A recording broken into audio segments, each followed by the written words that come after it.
bisa dilihat di buku ini halaman 61 sampai 62. Awas diperhatikan. Ketika kita mengucapkan tasbih saat ruku, itu posisi ruku kita sudah tenang alias sudah posisi sempurna. Belum sempurna, Allahu Akbar.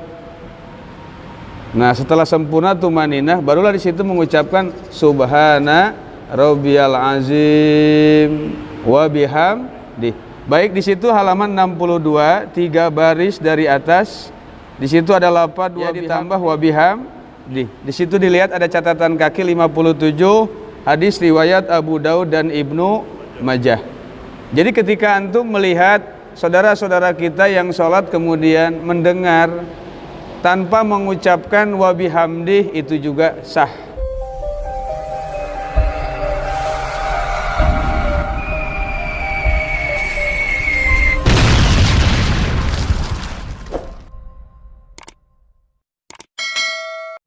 Assalamualaikum warahmatullahi wabarakatuh.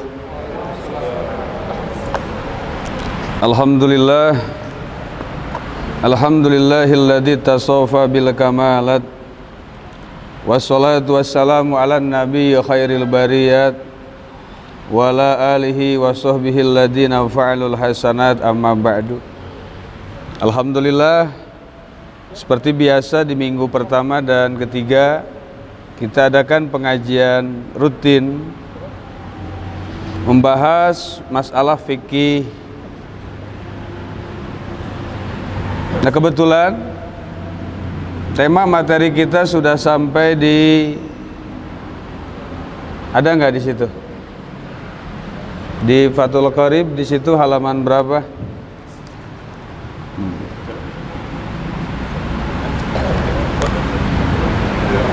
Saya halaman jadi saya 14. Mungkin 15 tadi, Pak. Ya. Alhamdulillah.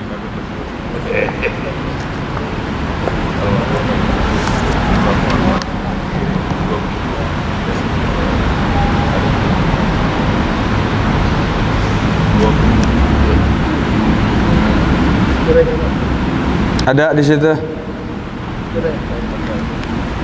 Ya, masuk. Kalau di sesi 14 tadi. 14 ya. Ya, sunnah hayat. Sunnah hayat.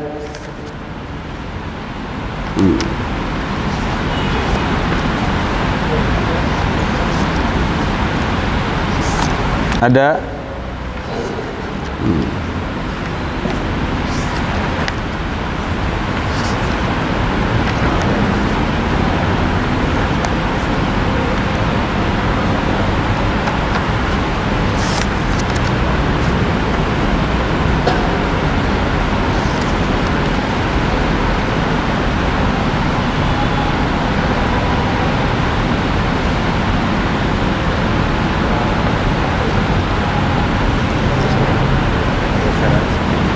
Baik. Di sini sampai di wa takbirat indal khabdi lirruku'i. Kemudian sunnah hayat di dalam salat adalah melafadzkan takbir atau mengucapkan takbir Allahu Akbar ketika kita hendak turun menuju posisi ruku. Wa raf'i, begitu pula ketika kita bangkit dari ruku. Nanti ada kalimat yang lain yaitu wa qaulu sami'allahu liman hamidah. Ini sudah dibahas kemarin. Wa qaulul musalli rabbana lakal hamdu. Ya, idzan tasoba qaiman. Ketika setelah tegak berdiri kemudian kita mengucapkan Rabbana lakal hamdu. Baik, di sini diperhatikan juga, nanti bisa dilihat di buku ini halaman 61 sampai 62. Awas diperhatikan. Ketika kita mengucapkan tasbih saat ruku, itu posisi ruku kita sudah tenang alias sudah posisi sempurna. Jadi ketika belum sempurna, Allahu Akbar. Nah, setelah sempurna tumaninah, barulah di situ mengucapkan Subhana Rabbiyal Azim wa bihamdih. Baik, di situ halaman 62, 3 baris dari atas. Di situ ada lafaz wa bihamdih, ya ditambah wa bihamdih. Di situ dilihat ada catatan kaki 57, hadis riwayat Abu Daud dan Ibnu Majah.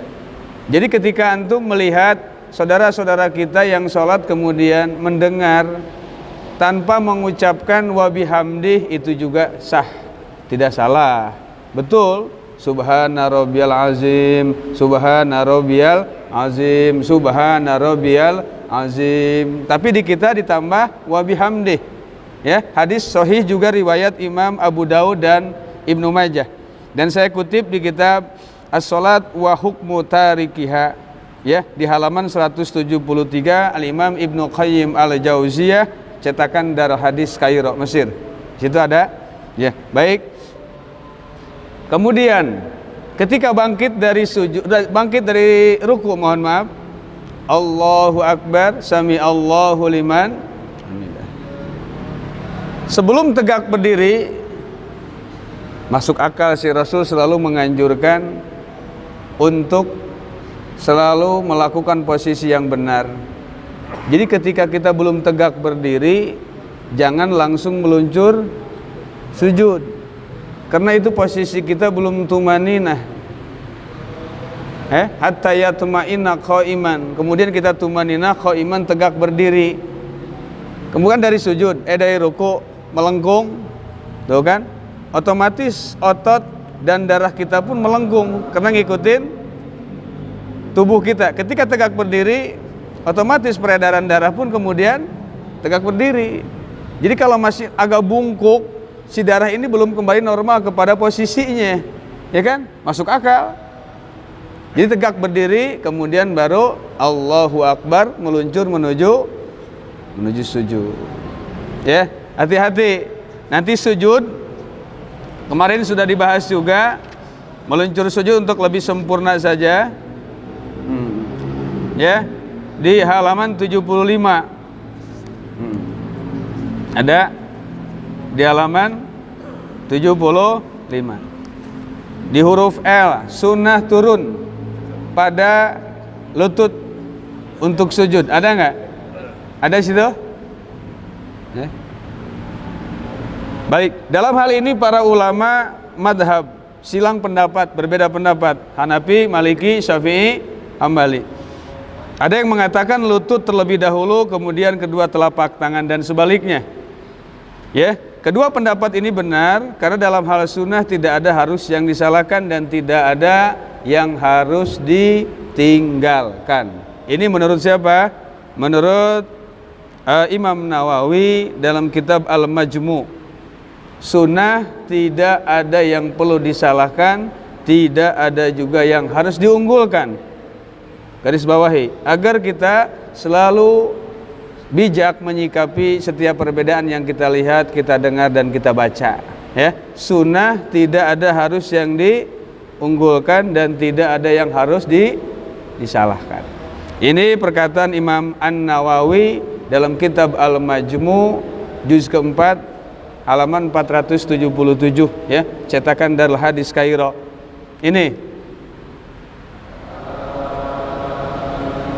Namun di sini Imam An-Nawawi, beliau berhubung bermadhab Syafi'i, maka beliau mengatakan dalam kitab Al-Majmu' tersebut, madhabuna, lihat di halaman 76, annahu yustahabbu ayyuqaddima fis sujud ar-rukbatain summal yadain summal jabhata wal anfa. Di situ ada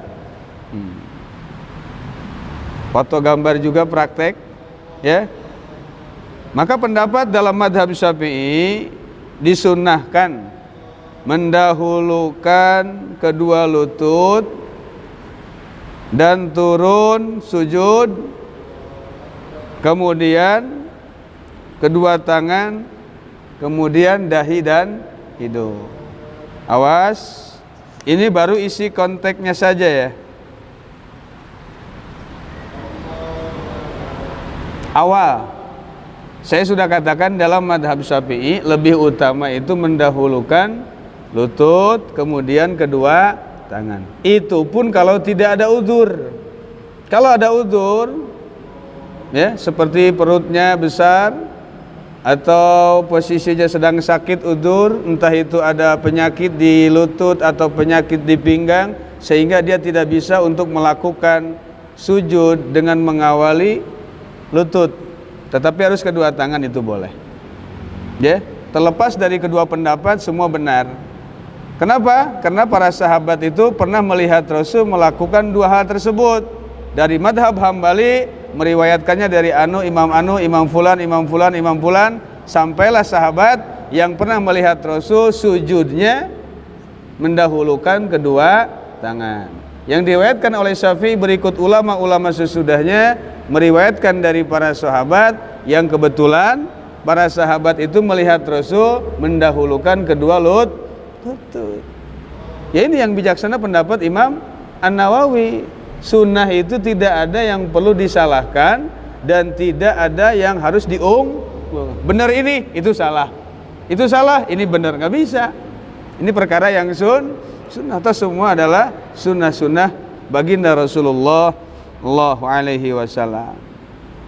Baik, kita kembali. Jadi di sini silahkan dibaca kembali, ya. Baik yang belum punya, tadi saya sudah share juga, yang belum punya bukunya bisa dicek di e-book, ada di Google Book. Nanti klik aja Salat menurut praktek yang bijak. Di situ ada Salat menurut praktek yang bijak. Nanti diklik di situ, ya. Kalau mau baca-baca silahkan di situ ada. Kalau mau download juga silahkan. Nanti sedang bikin Play Store-nya juga insya Allah, ya. Nanti buku yang tahlil dan lain-lain itu nanti akan kita upload di sana, ya. Khawatir kan kita kemana-mana mungkin lupa buku nggak ke bawah, kalau handphone pasti ke bawah. Apalagi yang selembar agak tebal dikit tuh, ya. Kita kalau nggak bawa itu kayaknya nggak. Makanya ada orang yang mengatakan musyrik kalau pakai batu cincin, ya. Musyrik kalau bawa keris kemana-mana, ya bawa aja. Berarti ente juga nggak boleh bawa ATM, ente musyrik, ya kan? Kalau nggak ada ATM ente balik lagi. Kenapa? Paham nggak? Nggak ada hukum musyrik, ya. Kita itu nggak percaya sama batu cincin, kita nggak percaya sama keris. Cuma hanya sebatas apa? Apa coba? Sama ATM percaya nggak? Kalau kita nggak bawa ATM, kira-kira enak ke jalan-jalan? Ayo saya tanya, kenapa harus kalian harus bawa ATM?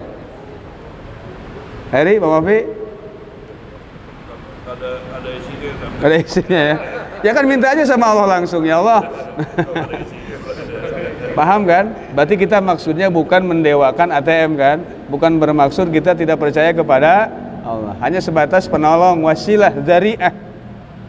Tanpa ada ATM bisa aja. Tapi kenapa kalian nggak nyaman gitu kalau kemana-mana nggak bawa ATM atau kemana-mana nggak bawa duit?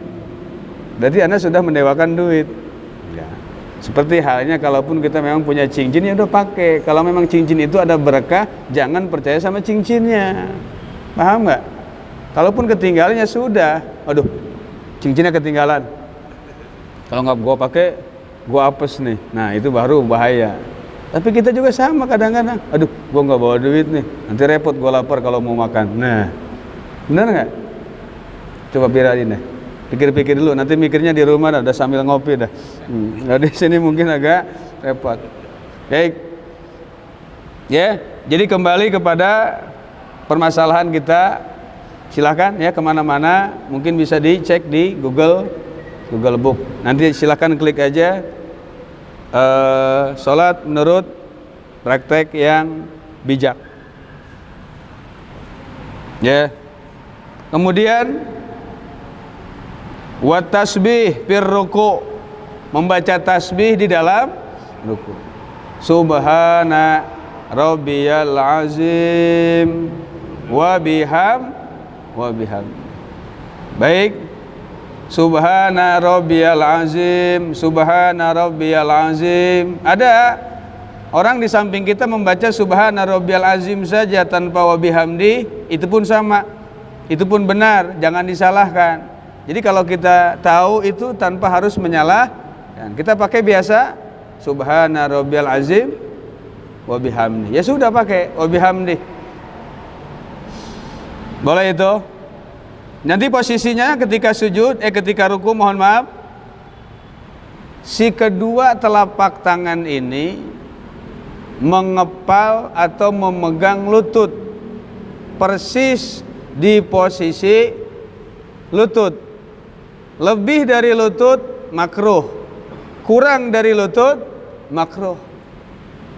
Ada yang mau praktek? Apa? Siapa ya? Santri harusnya.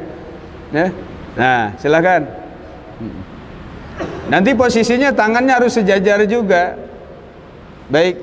Nah, silakan ruku. Nah, ya, tangannya sejajar, lihat. Nah, sebenarnya saya sering juga melihat share-sharean dari tetangga-tetangga sebelah juga. Mohon maaf, silakan lagi ruku. Nah, ya, ini posisi yang benar. Bukan berarti dengan posisi tidak seperti ini sholatnya tidak sah. Tidak. Kalau tetangga sebelah kan kalau memang nggak cocok, coret silang. Jadi seakan-akan sholat seperti itu tidak sah. Sah loh. Ya. Jadi kayak gini.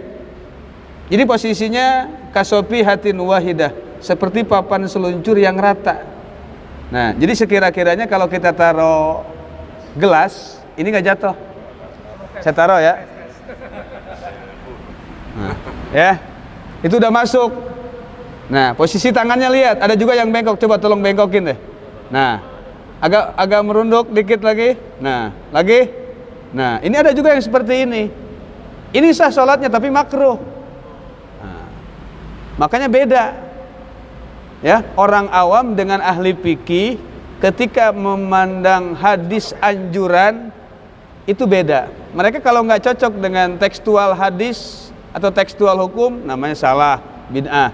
Tapi kalau ulama fikih lain, ya, ada hilafus sunnah makruhun. Ketika kita menyimpang dari sunnah yang dianjurkan, maka itu hukumnya silahkan lurus kembali. Nah, ya, jadi bangunnya pun sama. Ya, nanti nggak usah digenjot, diturunkan. Sami Allahu liman hamidah. Oh, posisi tangan kemarin sudah dibahas, ya. Boleh di samping paha, boleh di inkibad. Inkibad itu posisi bersedekap sama seperti awal. Nah, ya. Jika kalian ragu atau khawatir ketika bangkit dari ruku itu tangan akan digoyang-goyang, coba silakan ruku kembali. Bangkit, sami Allahu liman hamidah, goyangin tangannya. Nah, kebanyakan sekarang yang kita lihat seperti ini. Tangan belum tumanina, kemudian meluncur sujud, silakan sujud.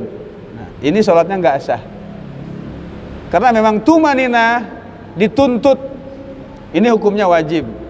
Tumanina termasuk kemarin yang dibahas oleh kita, termasuk rukun sholat. Ada ulama hadis, ahli hadis, kata Imam Ibnu Jauzi. Ini dikutip nih dalam kitab Shaidul Khatir. Maka kata Imam Ibnu Jauzi dalam kitab Shaidul Khatir, ya, innama yambagi lil aqil ayyakhudha tarfan min ilmin wa yahtam fil fikhi. Ini sebaiknya kepada orang yang berakal, kalau mau cari ilmu yang lain sedikit sajalah, jangan kebanyakan. Tapi kita harus fokus di ilmu fikih. Di ilmu apa? Fikih. Kalau sekarang kan kebalik. Justru mainannya kembali kepada Al-Quran dan Sunnah. Quran terus, hadis terus, Quran terus, hadis terus. Al-Imam Ad-Ra'i mengatakan, ya, inna akhwafa ma akhafu ala talibil ilmi idza lam ya'rifin nahwa. Yang saya khawatirkan kepada mereka yang sedang mencari ilmu itu tidak menguasai ilmu nahwu. Kemudian la yajuzu li ahadin ayatakallama fi kalamillah wa kalami Rasulillah hatta yakuna qalbuhu maliyan bil arabiyah ay sarfi wan nahwi. Enggak boleh ngomong qala Rasulullah, enggak boleh qala Allah taala. Allah berfirman dalam Al-Qur'an, Rasul bersabda dalam hadisnya. Enggak boleh, kata Imam Adzra'i, kalau kalian hatinya belum diisi dengan ilmu nahu dan sorof. Nahunya dulu benerin, sorofnya dulu benerin. Kalau sekarang kan banyak ngomongnya hadis, ngomongnya Quran. Makanya para santri itu pasti ngomongnya menurut ulama ini, menurut ulama ini, itu kan jadi enak. Jadi ngikutin para alim. Jadi pada hakikatnya kembali kepada Al-Quran itu tetap adalah kembali kepada alim ulama. Tuh, jadi posisi yang benar tadi sudah disebutkan juga. Hati-hati ketika bangkit, yang sering saya kelihatan, yang sering saya lihat, mereka ketika bangkit dari ruku itu posisi tangannya suka masih bergoyang, tidak tumanin. Itu wajib hukumnya tuh, bukan sunnah, wajib. Kalau memang kalian ragu atau sanksi atau khawatir goyang-goyang, silakan berdiri kembali. Lebih baik diikban, ya, ruku lagi. Sami Allahu liman hamidah, posisi bersedekap. Nah, lebih baik begini. Dalam kitab Fathul Mu'in lebih utama seperti ini. Ketika kalian khawatir, ketika tangan digantung tergoyang-goyang, sebelum tumanina kalian sudah turun sujud, itu tidak sah. Ya, sujud tadi sudah dipraktekkan, sekarang coba lutut dulu. Allahu Akbar. Ya, bangun lagi. Ya, boleh lutut dulu, boleh tangan dulu. Yang nggak boleh apa dulu? Jidat duluan. Jidat duluan nggak boleh. Kenapa? Benjol ya. Ya, baik. Itu sudah sampai. Nah di sini wa'adnal kamal bitasbih subhana rabbiyal azim wa bihamdi. Nah, wa tusannu ziyada ala salas lil munfarid. Adapun kalau kita sholatnya sendiri itu disunahkan lebih dari 3. Paham nggak? Ya, Al-Imam Ghazali menganjurkan kalau sholatnya sendiri, kalau bisa baca tasbihnya sampai 27. Subhana rabbiyal a'la wa bihamdi, subhana rabbiyal a'la. Jadi membaca tasbih itu sunnahnya paling sedikit 3 kali. Itu bagi imam yang memang makmumnya tidak ridho, gak mau lama-lama. Tapi kalau memang makmumnya ridho, seperti yang sudah saya jabarkan kemarin, mohon maaf, saya mau baca surat Al-Waqiah dalam sholat zuhur ini, ridho nggak? Ridho, kata imam, kata makmum, silahkan lanjut. Tapi kalau ada embel-embelnya, ujungnya, mau ridho nggak? Kalau saya baca surat Idza waqa'atil waqiah, surat Waqiah, ridho. Tapi kalau beres sholat kagak ada siapa-siapa, jangan nyalahin ya. Nah berarti ini nggak ridho. Dan dipatok untuk imam yang mahsurin adalah 3 kali. Tasbihnya 3 kali, sujudnya pun 3 kali. Kalau sholat sendiri boleh lebih dari 3 kali. Betulan kita lagi nggak sholat. Ini kembali kepada hadis riwayat Imam Tirmidzi, ya, kemudian dikutip oleh ulama-ulama fikih dalam kitab I'anatul Talibin, kemudian dikutip juga oleh Imam Ghazali dalam kitab Asrarus Salat wa Muhimmatuha, ya, idza amma ahadukumun nas falyukhaffif fa inna fihim ad-dha'ifa was-sakima wa dzal hajat. Kelanjutannya, wa idza shalla ahadukum bi nafsi falyutil ma syaa.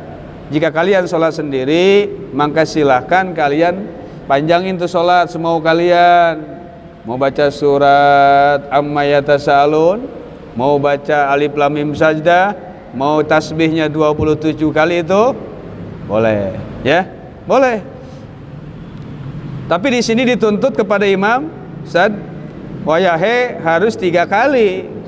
Kalau antum mau baca lebih dari 3 kali, sebelumnya ngomong dulu ke belakang, Mom, nanti saya ruku sama sujudnya mau lebih dari 3. Berapa tad? Gak banyak, 27. Oke Tan, ente saat ini jadi imam, besok jangan lagi ya. Nah itu nggak setuju. Keluar tuh udah. Nggak bisa tuh. Nggak setuju, nggak bisa semau gua imam juga. Tetap harus ada aturan. Baik. Lanjutan. Wat tasbih fi sujud. Membaca tasbih di dalam sujud itu pun termasuk sunat hayat. Sunat hayat. Wa adnal kamal fihi subhana rabbiyal a'la. Ya. Tuh, di sini dikatakan subhana rabbiyal a'la, tidak memakai wa bihamdih. Kalau memakai wa bihamdih boleh, itu hadis riwayat Abu Daud dan Ibnu Majah. Dikutip oleh Imam Ibnu Jauzi dalam kitab As-Shalah. Ya. Dan dikutip oleh madhab-madhab ulama Syafi'i dan ulama-ulama yang lainnya. Wal akmal fi tasbihir ruku was sujud masyhur, yang lebih utama itu justru dipakai wa bihamdih. Itu yang lebih utama. Ya, semakin banyak yang kita baca, semakin banyak pula pahala yang kita dapatkan.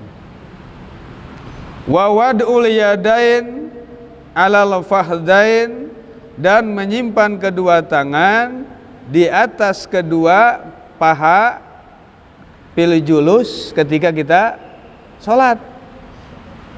Duduk di antara dua sujud. Nah, kalau duduk di antara dua sujud, silakan dipraktekkan kembali. Awas nih. Jadi kita jangan main cilang, jangan main coret orang nggak seperti itu, janganlah. Itulah yang ngajinya cuma hadis saja, nggak ngaji fikih. Di sini termasuk dalam sunat hayat, tidak diletakkan tangan pun di atas lutut, di atas bahu, di atas paha, itu tidak batal. Ya. Sama halnya ketika kalian mengangkat tangan ketika bangkit dari ruku tadi, itu hukumnya sunnah. Riwayat Imam Ibnu Umar malah ketika sami Allahu liman hamidah, beliau tidak mengangkat tangan. Ini pun sama. Tuh, tangannya yang seperti ini yang utama ini. Coba Pak, mundur sedikit, agak mundur deh. Nah, biar yang belakang kelihatan. Kelihatan nggak? Nah, ujung jemari ada di ujung lutut. Ujung jemari di ujung lutut. Mana lutut? Nah, ya. Ujung jemari di ujung lutut. Ini yang dikutip nanti oleh Imam An-Nawawi dalam kitab Majmu', Imam Ibnu Ruslan dalam kitab Zubad juga. Dan posisinya ini ketika membaca Rabbighfirli warhamni wajburni, ya. Ini posisi agak sedikit direnggangkan. Renggangkan jemarinya. Jemari terlalu renggang. Nah, kalaupun tidak direnggangkan sah. Cuman saya katakan ini adalah praktek yang sunnah. Melanggar dari ini bukan berarti sholatnya salah, benar, tidak membatalkan sholat, cuma belum sesuai dengan sunnah Rasul. Ini termasuknya apa? Sunnah hayat. Ya, coba dirapatkan lagi tangannya, agak naik ke atas, mundur. Nah, ini sholat sah juga, tapi makruh. Lihat, sebab ujung jemarinya tidak di ujung lutut, di sebelum lutut makruh, sesudah lutut terlalu lewat. Nah, ada juga yang mengepal lututnya. Nah begini, nah seperti itu. Ada yang begitu tuh, Rabbighfirli, ada kan? Ada nggak seperti itu? Ya, yang praktekin aja lagi seperti itu tuh. Contoh, ya, tuh. Lihat, nanti posisi tangannya nanti kita bahas. Jadi yang jelas, kembali lagi, ini adalah sunnah.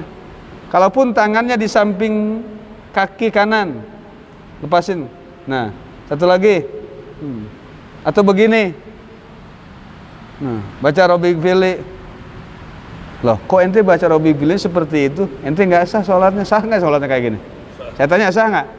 Karena ini hukumnya apa? Sunnah. Inilah bedanya ulama fikih dan ulama hadis. Semua ulama fikih itu pasti ulama hadis, tapi nggak semua ulama hadis itu ahli fikih.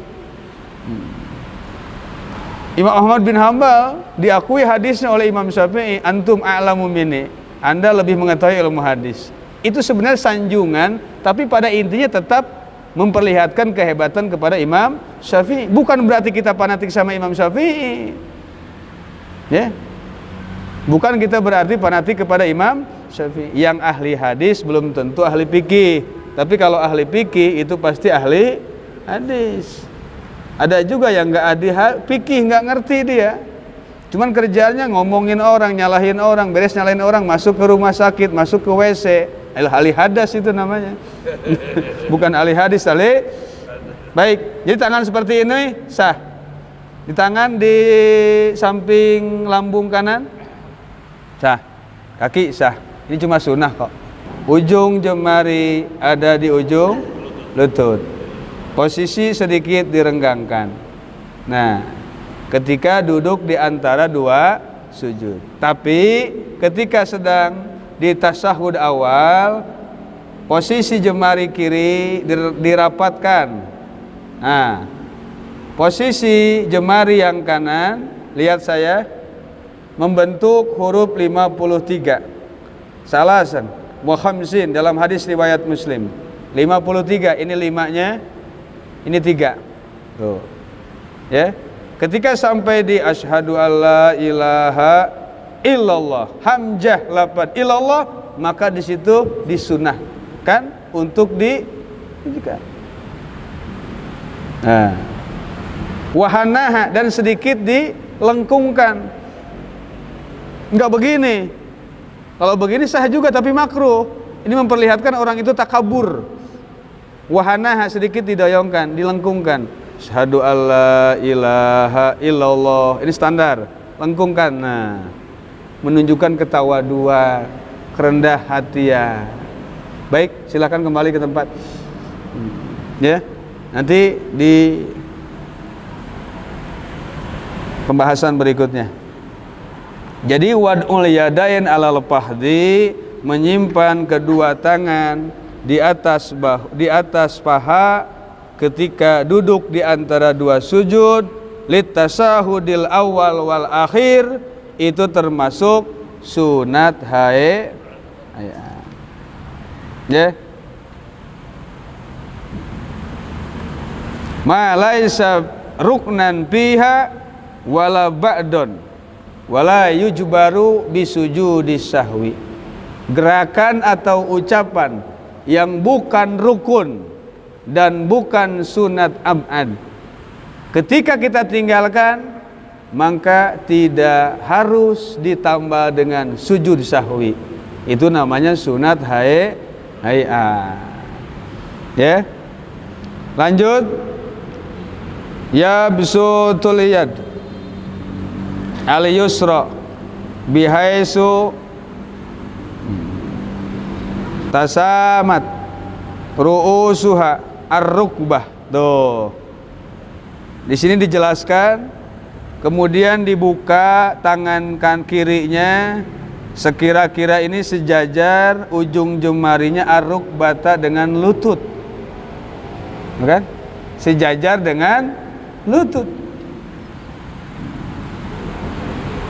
Wa yakbidul yad yumna. Tuh, kemudian kita kepalkan tangan yang kanan kecuali telunjuk. Yang telunjuk pala yakbiduha, jangan kalian kepalkan. Tapi seperti ini membentuk angka 53. Nanti dicek di buku ini di posisi halaman, lihat deh. Syarat 82, coba dilihat 82. Baik, berisyarat dengan jari telunjuk tanpa menggerakkannya.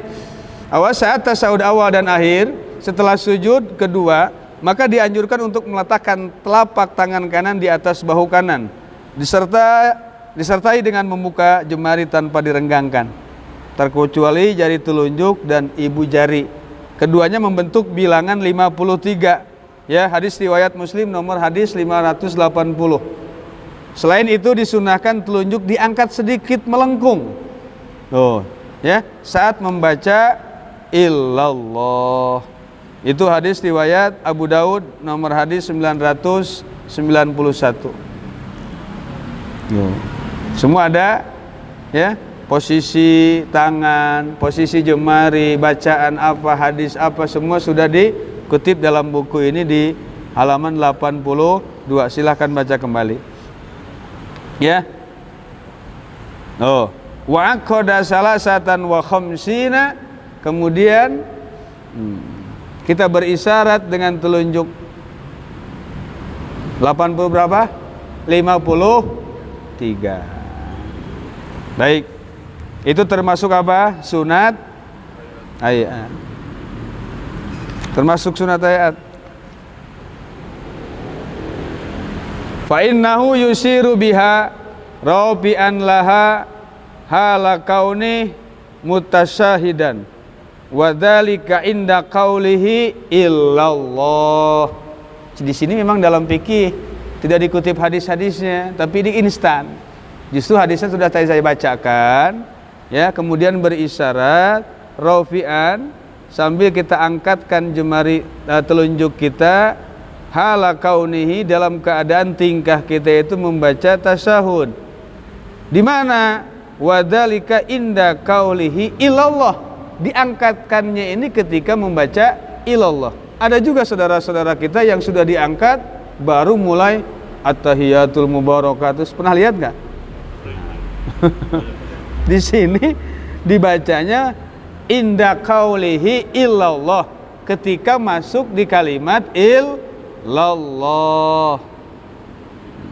Wala yuharrikuha. Nah, lihat. Jangan digerak-gerakan. Jangan digoyang-goyangkan. Fa in harrakaha kuriha wala tabtulu sholatuh. Kalau digerakkan tidak batal sholatnya, tapi makruh. Kalau memang yang digerakkannya ini hanya jemarinya. Tapi kalau tangannya ikut, nah, itu bukan makruh tapi batal. Kenapa? Salah mutaharrikah, mutaharraka, mutawaliyah, 3 kali gerakan berturut-turut. Maka ini membatalkan salat. Batal salatnya ini. Nanti tentang hadis ini riwayatnya ada 11 hadis riwayat yang meriwayatkan wala tuharrikha, jangan digerakkan. Ada yang meriwayatkan 1 digerakkan. Nanti dibahas juga di sini tadi di halaman berapa? Baca lagi. Kok sampai ada hukum makruh? Awal hadisnya bagaimana, saya kupas di sini. Ya.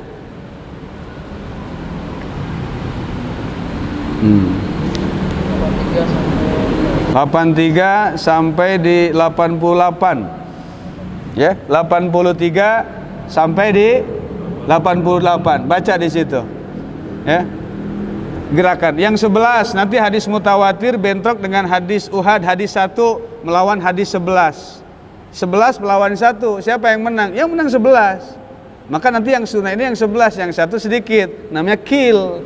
Maka dalam kitab Hasyiatan Imam Qalyubi mengatakan wakil yuharrik. Satu pendapat meriwayatkan digerakkan. Digerakkan. Tapi digerakkan di sini bukan digerak-gerakan.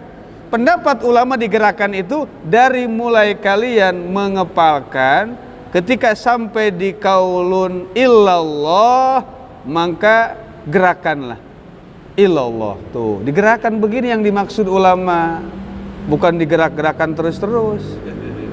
Ada yang capek dikit, bentar, diam dulu kan, gitu lagi. Ada yang terus-terusan, macam-macam itu. Riwayatnya ada 1, cuman lemah. Dia mengaku anti hadis dhaif, tapi pada prakteknya dia mengamalkan hadis dhaif. Ini kan lucu. 1 lawan 11, 1 kalah, 11 yang menang, 11 sahih, 1 dhaif. Banyak hadis dhaif yang mereka amalkan. Bangkit dari sujud, mengepalkan tangan, itu hadisnya dhaif.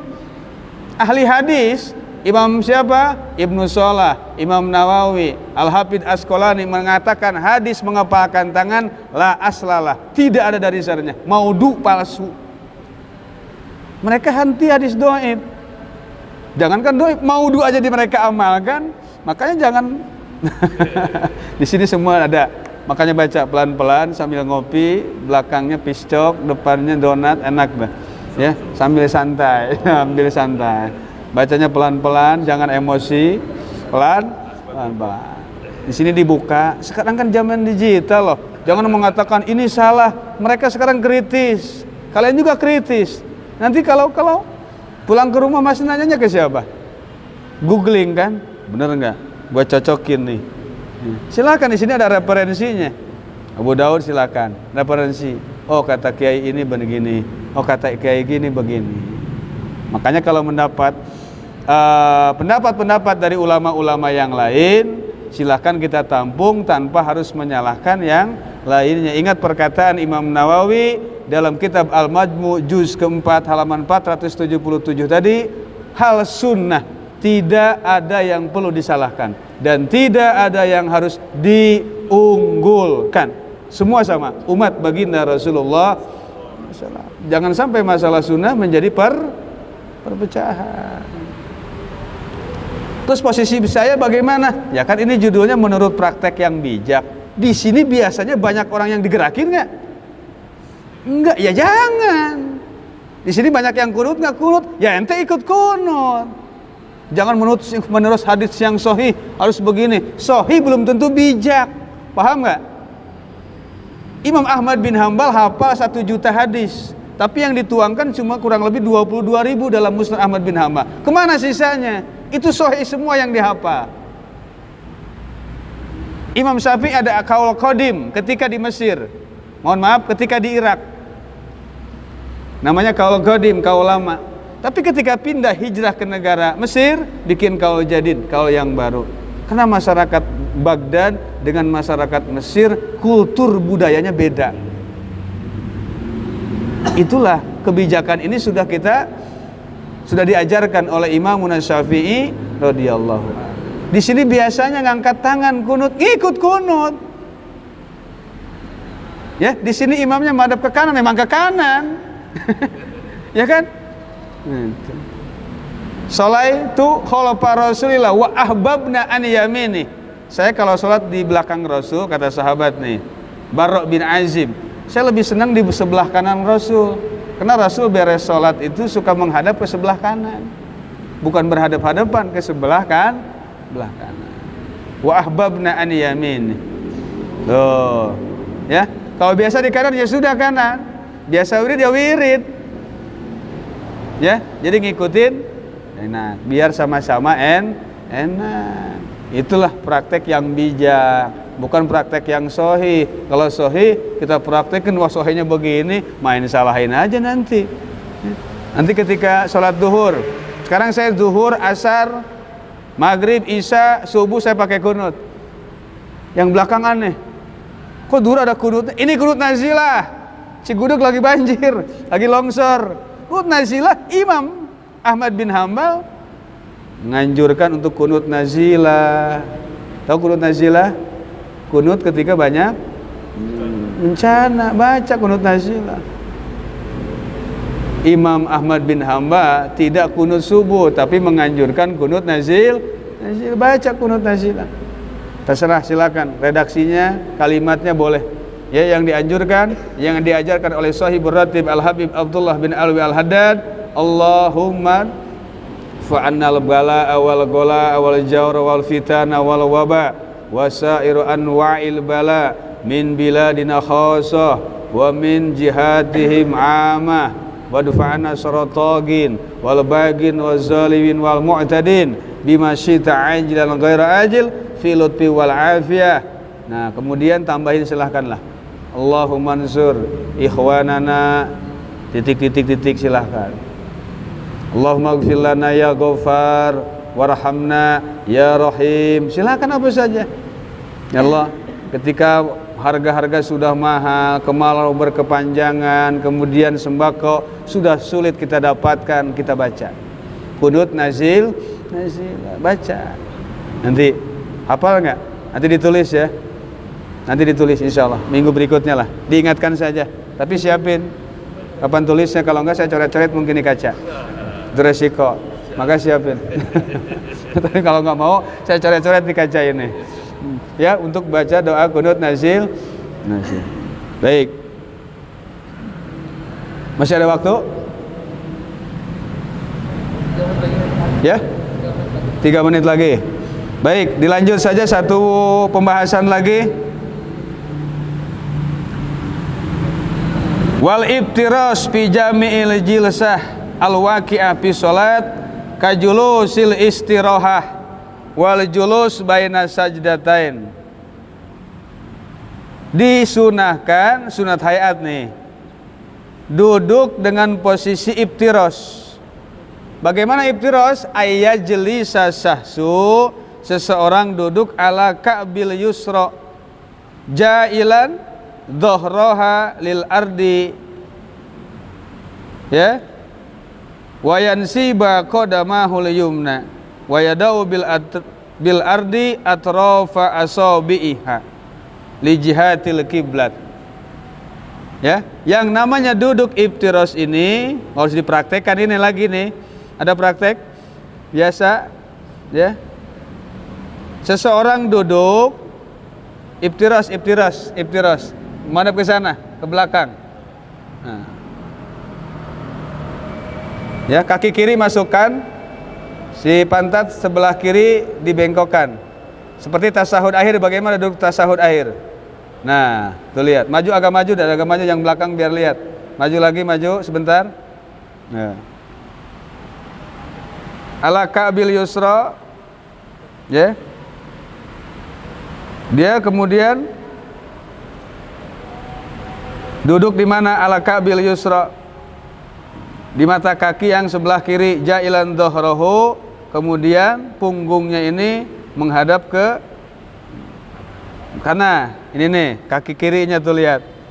Ya, seperti posisi sedang di tasahud akhir, ya. Nanti ini untuk sebatas praktek kilat saja, berkaitan dengan waktu.